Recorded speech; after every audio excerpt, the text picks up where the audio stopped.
Сынок, а позавтракать? Мам, я опаздываю.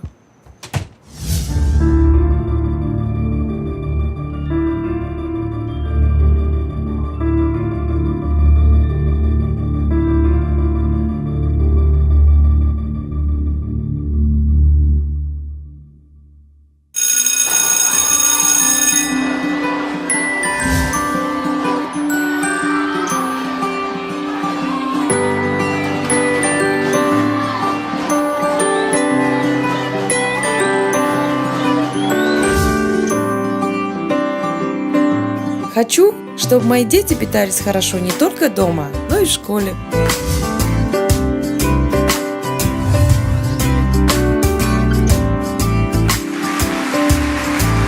Школьное питание питает умы, меняет жизни.